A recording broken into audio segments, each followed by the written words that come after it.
Stop messing around, stop fooling around, stop delaying, stop procrastinating. Get up, get out, get it done. Everything is possible, nothing is a problem, and anything can be overcome. I just get my ass up out of bed, I get my shit together, and I get out and I start the fight. And that will transform you from a mere mortal into a superhuman being. I've never, ever, ever met anybody who told me that they got rich watching their IRA or their 401k.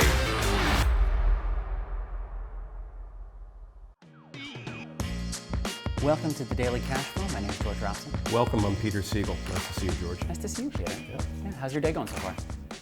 Day's going well. Psyched for Thanksgiving, psyched to chill this week, but a lot going on this week news-wise. We had Dow 30,000 today. Right, yeah. That was a big moment for those that are in the Dow and follow the stock markets, and think it's an indication of maybe a new Biden administration coming in, and they're feeling confident about stimulus, they're feeling confident about vaccine prospect for 2021, the vaccine, pandemic subsiding. So seems to be a lot of confidence in the markets, at least the investor markets. Something else that I noticed is that there's a wave, a surge of new banking applications for banking licenses that are happening right now. Why do you think that is? Well, I think that people in the banking industry are determining that it's a good time to expand banking business or get into banking business. And so everyone's submitting federal applications for licenses. Also, I think there's $4 trillion that is floating around out there in the system that wasn't there 8-9 months ago, with more coming. So, consumers and businesses, as funny as this sounds, are flush with money, despite everything that's going on. There's $4 trillion and more coming that's floating around out there, and businesses and people need banking products. They need loans. They're buying cars. They're refinancing their homes. Banks want to participate in all of that consumer lending activity, so they want to get in on it. At the very least, I mean, the people are renovating their homes. They're starting businesses. The banks fulfill a very important need for credit and liquidity, and there's a lot of liquidity going on right now. Yeah, that seems to be a trend during COVID, of kind of that counterintuitive surge during what is seen as a constraint. It is counterintuitive, and it's so clear that there's so many people in so many parts of the country and in so many industries and jobs and businesses and careers that are suffering so hard. But you've got $4 trillion plus in liquidity floating around in the pipes. You've got new banks that are filling out new applications. They can't get the applications in fast enough because they want a piece of all of that consumer credit and consumer borrowing activity. You've got many businesses that have never done better in their history. Yeah. Dow 30,000 today, but we'll wait and see what happens in 2021. I think the smoke's going to clear. The vaccine's coming out. The new Biden administration. Janet Yellen is going to be head of the Fed. It was just declared yesterday. I think there's going to be some certainty and clarity that comes into the picture with her there now. And I think stimulus is going to have a higher likelihood of getting deployed sooner and in larger amounts. We can only hope. For those that need it, we can only hope. Yeah, and whenever there's a shift, opportunity arises out of whatever Always. shift it is. Yeah. George, have we talked about this? Do you know what the Chinese symbol for crisis is? I don't. It's two symbols. One is danger, and the other is opportunity. Wow. Did you know that? I didn't know that. I recently learned that, and I feel very proud that I remembered that in a coherent enough way to now talk to you about it on camera. I feel like we need to make T-shirts. Have that. Yeah. Crisis, danger, and opportunity. Two sides of that coin. Yeah. So keep it in mind, people. Yeah. I wanted to talk about TikTok a little bit. I was hoping you would bring that up. Yeah. Did you see that post the other day? It's been igniting fires under a lot of people's asses on TikTok. And thank you, by the way. I love engaging with people on all the platforms, but TikTok I was really psyched to get some engagement with, and it seems that we hit a nerve with a bunch of people. Yeah. So for our listeners, we had a post about the relationship between landlords and tenants right now, and the situation of lowering lease conditions and all that kind of stuff, and that ended up sparking this conversation. Here's the issue. How do you negotiate a lease? You've got a lease contract already with your commercial landlord if you have an office space or a storefront. I'm not talking about residential apartments here. I'm talking about commercial spaces. You've got a lease contract. The pandemic hits. you're out of business, or your business is way, way off, right? And what do? Do you ask for rent concession? Do you ask for a break? Do you get it right away? Does the landlord sort of drag you through the mud for a few months and then come back and say, all right, let's talk? How does this all work? So we posted two discussions about what we're seeing in the marketplace. And when I say the marketplace, I want to be clear. I'm talking about established markets, Northeast Corridor, New York City Metro, San Francisco Metro, Chicago. The major MSAs, I think, are the first areas that we really mean when we speak of active marketplaces. Yeah. If you're in the swamps of Mississippi, again, apologies to Mississippi. If you're in the swamps of Mississippi and a pandemic hits and you've got a business there, I think it's going to be tough to go anywhere with business or get anywhere with a landlord. And I wouldn't own property in far and away places like that. But in the major MSAs where there's lots of business activity, lots of employment base, lots of economic base, that's really what we're talking about. What do, right? What you heard me say is that the landlord, this is from the landlord's perspective, they are not going to cancel the old lease and issue the tenant a new lease at a new contract rent lower than what the previous lease was. They're not going to do it. Now, I'm just telling you, they're not going to do it. Don't get mad at me. I'm just delivering this to you. It's a fact. They're not going to reduce the contract rate 99.9% of the time in these major market areas if you're going to remain in occupancy of the space. If you're a dead in the water business and you're going out, the landlord's going to take the space back and they'll have to deal with that outgoing tenant in a post-occupancy manner, either take them to court when things pick up, or if there's a personal guarantee on the lease, or you know how leases are secured. So there's going to be some sort of collection effort or release that occurs. If there's in fact a release that occurs, maybe the outgoing tenant says, look, just keep my security deposit, here are the keys, I got to go. And maybe that's good. God bless, that works. That's what working it out means. You got to work it out. It's got to work for everybody. But the outgoing tenant can't say, you got a personal guarantee and I'm walking, go screw yourself, I'm out of here. I mean, the landlord's going to say, hey man, you got a guarantee, I'm sorry, business is tough, but we got to work this out. If there's no effort to work it out and the tenant just takes off, I think that tenant can expect some sort of post-occupancy collections effort made by the landlord. Now, if the business is staying in occupancy of the space and their business is off, there's a discussion. Right. And I think that reasonable people have been attempting to work out reasonable workouts for the tenant to remain in occupancy of the space. And it's important to make the distinction that it's not an arbitrary number that these, Listen, I'm going to give you a numerical example. You're 100% right, but here's the deal. Let's say you're in New York City and you have a commercial storefront. You're paying $10,000 per month in rent per your lease agreement that you had in place before COVID hit. $10,000 a month in rent. COVID really started impacting businesses in March of 2020, right? Let's say that the pandemic lasts, I'm going to pick a number here just for an example, 15 months. So March of 2020, and we start to see light at the end of the tunnel by like June of 2021. So that would be 15 months. 15 months times $10,000 a month, you have a contract that obligates you to pay $10,000 a month at 15, $150,000. So now COVID hits, revenues are down, business is way off, shutdowns, lockdowns, government regulations, you can't leave, you can't open up, all that shit, right? Yeah. So what do? Do you say to your landlord, hey man, you gotta give me a new lease, forget the old lease, I need a new lease at $5,000 a month. Landlord is 99 out of 100 times gonna say, sorry, let's find another way. And I bet you what the landlord's gonna do is say, hey, how about this?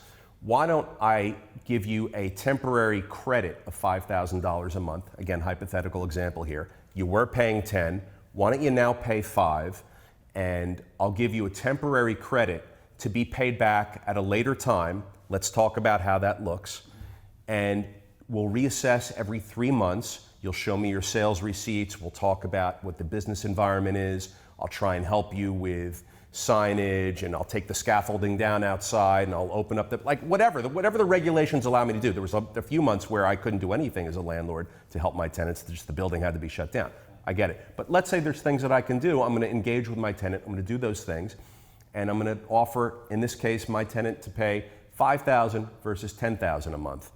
And The $5,000 difference doesn't go away. We have to deal with that somehow. Maybe the tenant says, okay, great, thanks for the $5,000 reduction, I'm now paying 5 instead of 10. Maybe the tenant says, come on, man, I can't pay 10, I can hardly pay 5, and who knows how long and if I can pay 5. So why am I gonna, you gotta give it to me for 2 or 3,000 a month. The landlord's not gonna do it, and here's why. The second the building owner signs a written agreement, a new lease, at a rent less than what the previous lease agreement was, they've devalued their building, not by $5,000 a month. In this example, we're going from 10 to 5. Not by that, but by a lot more. Let's talk about how much more. So if the tenant leaves the space, I've got a vacant space, I'm out $10,000 a month or $5,000 a month, I can self-fund that if I'm a professional owner and operator of commercial buildings in these major markets. If I'm a single asset or double asset ma and pa owner, and I've got like a storefront with an apartment upstairs or just a storefront and it's a small building and I'm a small owner of property, I'm gonna take the reduced rent, I'm gonna work it out with my tenant, I'll give him a new lease, I'll give him car washes, I'll give him Air Jordans, whatever I gotta give him, because it's really gonna impact me. But we're talking, George, about major market commercial buildings. So these are buildings where there's tons of value and the people that own them have a lot of net worth. We're talking about hedge funds, private equity funds, REITs. These are the types of buildings we're talking about in the major MSAs. They are not going to sign a new lease at a lower amount.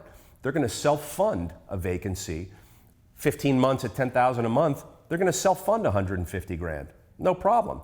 Why won't they reduce rent from 10 to 5? Because that $75,000 loss now impacts the value of their building $1.5 million. $75,000 using a typical market commercial cap rate of 5% is a $1.5 million loss that they are now signing on the dotted line and memorializing and affirming and confirming that the value is no longer $10,000 a month, it's $5,000 a month. Now, if you think that in these major MSAs, business conditions are not going to improve in 15 months, if you think in the major MSAs that economic conditions and the economic situations for tenants and the demand for commercial space is not going to increase at the end of the pandemic, let's say in 15 months, then by all means, sign a new lease. If you're a single asset or a double asset, small mom and pop owner operator of a building, by all means, sign a new lease. You gotta do what you gotta do. But in the major MSAs, these major property owners and these major landlords are not going to devalue their space. They can't. Why? Because they have a contract with their bank. The bank has a commercial mortgage on the building. It may be 30, 40, 50% LTV. It may be 75% LTV. Whatever the amount of the mortgage is, it's irrelevant. Standard language in all of the commercial mortgage documents is that the property owner can't take any action that will devalue the property. The world out there can chime in and argue and say, well, hey, isn't $5,000 better than $10,000? If half the city goes vacant, doesn't the market price go down? Well, let me tell you what happens in major MSAs. The people that own these buildings, as we've already established, are often these high net worth property owners. They are gonna self-fund the vacancies and kick the can till, in our example, June of 2021, when the pandemic potentially subsides, and when they foresee and expect business conditions and market conditions to return back to some sort of level above what it is now, and there's going to be more demand for commercial space at that time. So if you have a high level of expectation that business conditions are going to be better sooner rather than later, of course you're going to self-fund the vacancy loss. You're out 100, 150 grand, whatever you're out, but you're not out the $1.5 million. The $1.5 million, although it's on paper, is an important thing to watch if you're a commercial property owner, because it puts you in covenant default with your bank and it gives your bank all sorts of reason to be a major pain in your ass. So these major property owners aren't going to sign contractually for lower rents. They're going to give it to you in forms of concessions, free rent, common area maintenance charges waivers, tax contribution waivers, like whatever is in your lease as a commercial tenant. You're going to see that stuff before you see reductions in contract rate if you're in a major MSA and if your landlord's a major property owner. So we'll help out, we'll do our part, we'll give some concessions, we'll give some free rent, we'll slice and dice and skin the cat however we decide with you together in harmony between tenant and landlord, we'll work it out. That's what a workout is. Working it out means it works for both people. Right. There's a lot of people out there that wrote in on TikTok that said, well, but then the space becomes vacant and then you go to get it appraised and the appraiser says, what are you getting for it? And the answer is, well, I'm not getting anything for it, it's vacant. That's all well and good, but if the market's expecting a turnaround and if the market is still valuing space at or near pre-pandemic levels or expects it to return to at or near pre-pandemic levels, they're not going to put a zero value on vacant space. Vacant space still has value. It's less than if it's occupied, yes, and it's certainly less when the tenant who's in that space is paying $5,000 versus the $10,000. Right. So landlords are going to want to take whatever actions they can to keep a tenant in place, give them a lifeline, but they're not going to want to devalue their building. Well, and that's another important distinction to make too, is that it's not all dollars and cents. It's not just about the money. These customers are ongoing customers. They're people that you have a relationship with. Yeah. And so these workouts are not just ways to save a business. It's a way to continue that relationship, continue business in the future. It is. It's so funny. I really felt like the TikTok community was chiming in sort of from a bit of a combative place where it's like, well, you know, how can you be so insensitive to suggest that landlords shouldn't reduce the contract rate? I'm not saying landlords shouldn't do workouts with people. They should. I do. The community of landlords and property owners that I know is doing workouts wherever possible. But it's a workout. It's not a gift. Yeah. And there's a difference, right? A workout is where it works for everybody.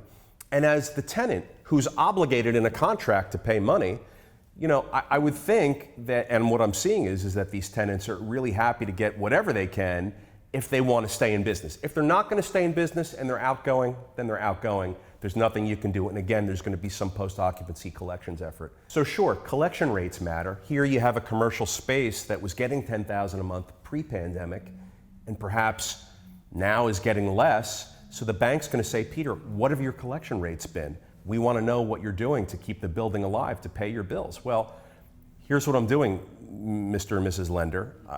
I'm giving some temporary relief credits to my commercial tenant from $10,000 to $5,000, and I'm self-funding the vacancy through the end of the pandemic. I sort of think the end of the pandemic is going to happen Q1 or Q2 or 2021, but we're paying our mortgage, we're paying our taxes, and sure, there isn't cash flow left over for me and the investors, but we're keeping it alive. Isn't that great? And the lender's going to say, yeah, that's great. I'll tell you what the lender's not going to feel is so great, is if I tell them that I signed a new lease contract without their consent. That's the other thing. I typically need the lender's consent to adjust the amount of revenue. But they're not going to love if I tell them that I signed a new lease contract at the $5,000 rate versus the previous $10,000 rate. They're going to say, Peter, you shouldn't have done that. You can't do that. We have a loan agreement with you, prevents you from doing that. Peter, you have a problem with us now. So as the property owner, I'm really mindful of doing what I can to help my tenant, to keep the tenant in place. It helps me too, of course. But I want to keep the tenant in place if they want to remain in place, but I have to be mindful of what my loan contracts say with my lenders. Now, if I don't have a mortgage on the building, fine. Right. And really what we're talking about is understanding the context of what's happening in the market, what's going to happen anyway. This isn't, as you said, this isn't you just deciding. Yeah. Well, people are writing in, they say, hey, I've reduced all of my tenants and it worked out fine. And to them I say, how many buildings do you have? How many tenants do you have? Do you have mortgages on the properties? Did you have to get consent from your lender? And do you have any deal with them post-pandemic to reevaluate and reestablish the previous rent once the pandemic ends? Like all of those things, I bet there's a lot of that that's going on, but people like to write in and say, oh, you know, I reduced my rent with my commercial tenants. How about you, Peter? Well, I do when I can, but instead of a rent reduction, I'm doing rent credits or I'm doing other types of credits and concessions. Yeah. And I think if you look and if you really talk to the big property owners in the major MSAs, I think you're going to find a lot of the same thing. Yeah. Well, this will be a good thing to, when we, you know, hopefully move past this and go into 2021, to look back and you know, see where we're at. Yeah. And government shutdowns have a lot to do with it too. You know, you have you have March, April, May, and a lot of June in 2020 where in most areas of the country, we were shut down. Businesses weren't allowed to open, buildings weren't allowed to open. So short of government regulations and government imposed restrictions and requirements, people should be in business, and there's business to be done. Again, I feel really horrible for our friends in the bar and restaurant industries. Yeah. They're really, really having a tough time, and I recognize that a lot of this discussion perhaps doesn't apply to them. They're just getting screwed every way they turn their head every day, and it's tough for them. Well, and that goes back to context. We're really just discussing a specific context and what it matters to. Yeah, one person wrote in, hey, what if your tenant gets government stimulus? Should you then go and collect it? Look, I mean, these businesses need whatever stimulus they can get, not just to pay rent. Rent's a very small portion of the things that they have to pay. I recognize there's payroll, that's the main and primary thing. That's what the PPP loans were for. There's other operating expenses. So, the stimulus that was put out into the marketplace this year doesn't then make a commercial tenant all of a sudden more or over obligated to pay commercial rent obligations, but it does allow them to kick the can in their own fashion, just like commercial landlords will kick the can. We're all kicking the can. Yeah. Let's continue to kick it smartly and together. We're all in this together. And a workout is a workout. It's not a punch out. It's not a knockout. It's a workout. So work it out and work it out smartly. Just don't expect your commercial landlord to reduce the contract rent. Most of the time, it's not going to happen. Yeah, that makes sense. All right. Well, hopefully we'll, do another follow-up and have more conversations like this. Yeah, and I thank you for all the TikTok community out there that's been jumping in on this. I'm so psyched. Yeah. Yeah. Any traditions that you have to augment this year for Thanksgiving? I know that it's coming up. No, we're just going to be by ourselves, like everybody, and very thankful that we're able to even just be by ourselves. I mean, it's a good day when I can just be with my family, my immediate family, wife and kids. Yeah. And so it's just going to be quiet. It's going to be us, and I think it's going to be like that for a lot of you guys out there. So enjoy it. Not such a big deal. It sucks, but not such a big deal. If this is what we have to do to get through this, we'll get through it. Yeah. And then sometime soon it'll be back, and we'll all hug and celebrate holidays together. Yeah. And we won't be having these kinds of discussions and Q&A, George. Yeah. No, I'm doing the same thing with my family, keeping it small. We're jumping in the ocean every year, so we'll still be. Do you doing do that? But yeah. Do you do it New Year's Day too? I've done it New Year's Day, but we're not doing it every year. Not such a big deal on Thanksgiving, but Yeah. New Year's, I would say. Good on you. Yeah. Well, I've done that before. It's cold. Yeah. Well, thanks so much, Peter. I appreciate you taking the time. Thank you, everybody. Yeah. Happy Thanksgiving. Thanks, George.